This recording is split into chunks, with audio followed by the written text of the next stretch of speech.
ఓం నమ శివాయ నమ. ప్రజలందరికీ నమస్కారము.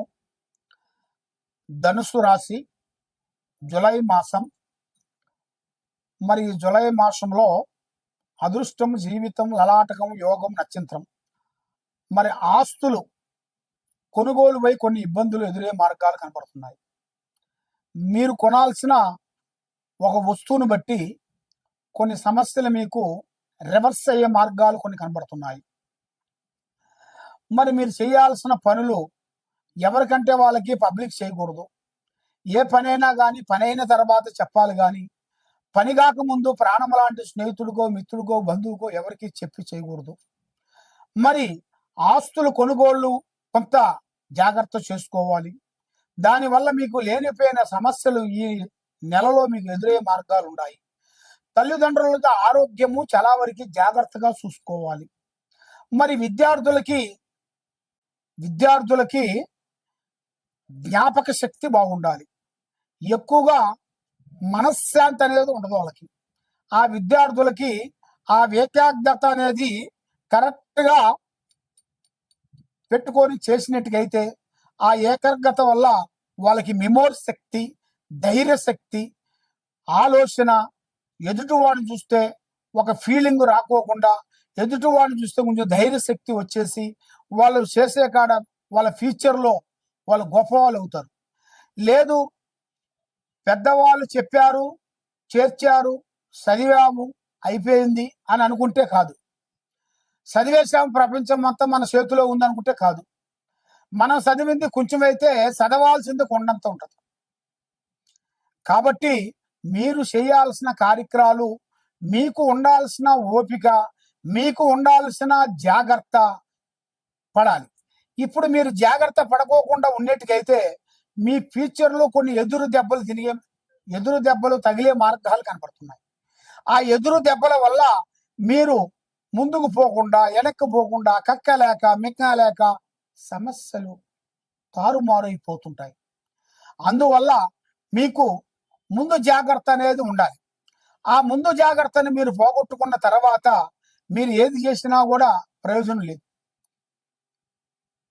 దేనికైనా ఒక టైం అనేది వస్తుంటది. ఆ టైంలో మనం ఆ టైం వరకు ఎదురు చూడాలి. మనకి ఉద్యోగ విశేషాల్లో, ప్రయాణాలలో మంచి విజయము, శుభ కార్యక్రమాలలో విజయము, వ్యాపారాలలో అభివృద్ధి, అధికారులతో విజయము ఉంది. కాబట్టి మనకి చేయగాలిన తర్వాత ఆకులు పట్టుకున్నా కూడా ప్రయోజనం ఉండదు. అందువల్ల కొంత జాగ్రత్త ముందే ఉండాలి. ఆ జాగ్రత్త మనం ఉండేటికైతే మనకి ఎక్కడ పోయినా విజయవంతం అవుతుంది. కానీ ఈ రాశిలో ఉండవలసిన వాళ్ళకి ఎక్కువ మొగమాటం ఎక్కువగా ఉంటుంది. ఎదుటివాడు ఏదైనా చెప్పారనుకోండి, సరిలేని చేస్తుంటారు. కానీ అలాగా ఆలోచించొద్దు. అది మంచిదా చెడ్డదా ఏమిటా అనేది ఆలోచించి అడుగేయాలి. కాబట్టి మీ మీద 3 గ్రహాలు ఘోషిస్తున్నాయి. కాబట్టి మీకు ఆ 3 గ్రహాలలో ఒక గ్రహం మీ మీద విజయంగా ఉంది, 3 గ్రహాలు అనుకూలంగా లేవు. కాబట్టి మీకు కుటుంబంలో కొన్ని సమస్యలు బంధువుల నుంచి కొంచెం రాబోతున్నాయి. అవి మీరు చాలా జాగ్రత్తగా పడాలి. జాగ్రత్త పడుకోకుండా ఉండేటికైతే చాలా ప్రమాదం అవుతుంది. మీకు ఒక స్త్రీ నుంచి అదృష్ట యోగం మంచిగా పట్టబోతుంది. మీకు ధనప్రాప్తి యోగం కూడా, భూమిలో బంగారం దొరికే అదృష్ట యోగం కూడా చాలా వరకు కనబడుతుంది. కాబట్టి మీరు నల్లటి వస్త్రములు కానీ, నల్లటి వాహనములు కానీ ధరించకూడదు. ముగ్గురు కలిసి వ్యాపార బిజినెస్ కానీ, పార్ట్నర్షిప్ కానీ ఉండకూడదు. కాబట్టి మీరు ఏ కార్యక్రమం చేయాలన్నా దైవ అనుగ్రహాన్ని మించింది ఏదీ లేదు. మీకు శివుడాజ్ఞ లేనిది సేమైనా కొట్టదంటారు. ఆ శివారాధన, ఆ శివుడికి మీరు పూజా బలం అనేది చేయాలి. పూజా బలం చేసిన తర్వాత ఆ శివుడికి అభిషేకం అనేది చేసిన తర్వాత పంచాక్షరి మంత్రాన్ని మీరు చదవాలి. పంచాక్షరి మంత్రాన్ని చదివిన తర్వాత ధూపం వేయాలి. అలాగా 11 వారాలు కానీ, 21 వారం కానీ మీరు చేసినట్టుకైతే మీ మీద నరఘోష పోతుంది. ఆరోగ్యాలు బాగుంటాయి, మనశ్శాంతిగా ఉంటుంది. ఏ కార్యక్రమం చేయాలనుకుంటున్నారో ఆ కార్యక్రమం మీరు 100% సక్సెస్ అయ్యే మార్గాలు కూడా చాలా వరకు కనబడుతున్నాయి. కాబట్టి మీరు ఎక్కడెక్కడో వెళ్ళి జ్యోతిష్యం చెప్పించుకొని నిరాశ చెంది ఉన్నారు కాబట్టి, మీ ఇంట్లో ఏముంది, మీ ఒంట్లో ఏముంది, మీరు చేసే ఆఫీసులో ఏముంది, మీ పిల్లల మీద ఏముంది, మీ పిల్లల చదువు ఎంతవరకు పోతుంది అనేది తెలుసుకోవాలనుకుంటే ఈ కింద ఉండాల్సిన నెంబర్కి ఒకసారి సంప్రదించినట్టుగైతే మీ జాతకాన్ని బట్టి, మీ యోగాన్ని బట్టి, మీ నక్షత్రాన్ని బట్టి ఈ 3 గ్రహాలు మిమ్మల్ని ఘోషిస్తున్నాయి కాబట్టి అది ఎలా చేస్తే బాగుంటుంది అనేది మేము చూసి చెప్పగలుగుతాం. సర్వో జనా సుఖినో భవంతు. ఓం నమ శివాయ నమ. ఈ 12 రాసుల్లో ఉండవలసిన వాళ్ళకి స్థితిగతులు ఎలా ఉన్నాయి, వాళ్ళ యోగ నక్షత్రం ఎలా ఉంది, వాళ్ళు చేయాల్సిన పనులు ఎలా ఉన్నాయి, మరి ఎన్నో రోజుల నుంచి వాళ్ళకి కావలసిన పనులు కొన్ని బ్రేక్ కావటం, మరి నమ్మిన వాళ్ళ నుంచి కొన్ని ఇబ్బందులు ఎదురు కావటం, ఉద్యోగం గురించి ఎన్ని విధానాలుగా ప్రయత్నించినా ఉద్యోగం రాకోకుండా ఉండటం, లేదా కళ్యాణం గురించి ఎదురు చూసే వాళ్ళందరికీ కళ్యాణంలో కొంచెం బ్రేక్ కావటం, మరి ఆ కళ్యాణంలో ఉండాల్సిన కొన్ని దోషములు, నాగసర్ప దోషములు, దాంట్లో ఉండాల్సిన కొన్ని గర్భదోషములు, దాంట్లో ఉండాల్సిన వేల్నాట్ శని దోషములు మరి మీకు ఎలా ఉన్నాయి, ఎలా నడుస్తుంది, ఈ జులై మాసమున మీకు ఏమేమి జరుగుతుంది, విద్యా రంగంలో కానీ, రియల్ ఎస్టేట్లో కానీ, మరి బిజినెస్ చేసే వాళ్ళకి కానీ,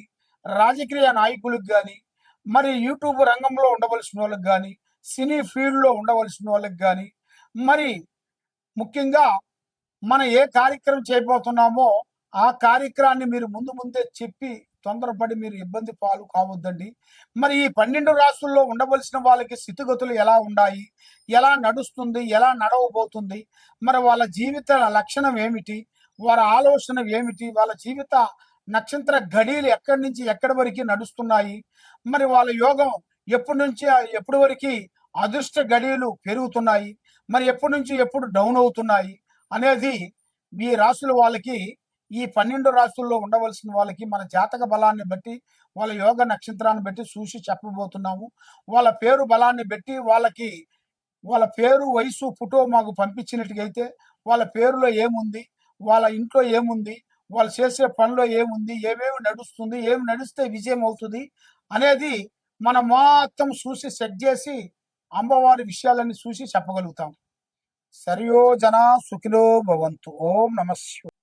ఈ 12 రాసుల్లో ఉండవలసిన వాళ్ళకి స్థితిగతులు ఎలా ఉన్నాయి, వాళ్ళ యోగ నక్షత్రం ఎలా ఉంది, వాళ్ళు చేయాల్సిన పనులు ఎలా ఉన్నాయి, మరి ఎన్నో రోజుల నుంచి వాళ్ళకి కావలసిన పనులు కొన్ని బ్రేక్ కావటం, మరి నమ్మిన వాళ్ళ నుంచి కొన్ని ఇబ్బందులు ఎదురు కావటం, ఉద్యోగం గురించి ఎన్ని విధానాలుగా ప్రయత్నించినా ఉద్యోగం రాకోకుండా ఉండటం, లేదా కళ్యాణం గురించి ఎదురు చూసే వాళ్ళందరికీ కళ్యాణంలో కొంచెం బ్రేక్ కావటం, మరి ఆ కళ్యాణంలో ఉండాల్సిన కొన్ని దోషములు, నాగసర్ప దోషములు, దాంట్లో ఉండాల్సిన కొన్ని గర్భదోషములు, దాంట్లో ఉండాల్సిన వేల్నాట్ శని దోషములు మరి మీకు ఎలా ఉన్నాయి, ఎలా నడుస్తుంది, ఈ జులై మాసమున మీకు ఏమేమి జరుగుతుంది, విద్యా రంగంలో కానీ, రియల్ ఎస్టేట్లో కానీ, మరి బిజినెస్ చేసే వాళ్ళకి కానీ, రాజకీయ నాయకులకు కానీ, మరి యూట్యూబ్ రంగంలో ఉండవలసిన వాళ్ళకి కానీ, సినీ ఫీల్డ్లో ఉండవలసిన వాళ్ళకి కానీ, మరి ముఖ్యంగా మనం ఏ కార్యక్రమం చేయబోతున్నామో ఆ కార్యక్రమాన్ని మీరు ముందే చెప్పి తొందరపడి మీరు ఇబ్బంది పాలు కావద్దండి. మరి ఈ 12 రాసుల్లో ఉండవలసిన వాళ్ళకి స్థితిగతులు ఎలా ఉన్నాయి, ఎలా నడుస్తుంది, ఎలా నడవబోతుంది, మరి వాళ్ళ జీవిత లక్షణం ఏమిటి, వారి ఆలోచన ఏమిటి, వాళ్ళ జీవిత నక్షత్ర గడియలు ఎక్కడి నుంచి ఎక్కడి వరకు నడుస్తున్నాయి, మరి వాళ్ళ యోగం ఎప్పటి నుంచి ఎప్పటి వరకు అదృష్ట గడియలు పెరుగుతున్నాయి, మరి ఎప్పటి నుంచి ఎప్పుడు డౌన్ అవుతున్నాయి అనేది ఈ రాసుల వాళ్ళకి, ఈ 12 రాసుల్లో ఉండవలసిన వాళ్ళకి మన జాతక బలాన్ని బట్టి, వాళ్ళ యోగ నక్షత్రాన్ని బట్టి చూసి చెప్పబోతున్నాము. వాళ్ళ పేరు బలాన్ని బట్టి వాళ్ళ పేరు, వయసు, ఫోటో మాకు పంపించినట్టుగైతే వాళ్ళ పేరులో ఏముంది, వాళ్ళ ఇంట్లో ఏముంది, వాళ్ళు చేసే పనిలో ఏముంది, ఏమేమి నడుస్తుంది, ఏమి నడిస్తే విజయం అవుతుంది అనేది మనం మొత్తం చూసి సెట్ చేసి అమ్మవారి విషయాలన్నీ చూసి చెప్పగలుగుతాం. సరియో జన సుఖిలో భవంతు. ఓం నమః శివాయ.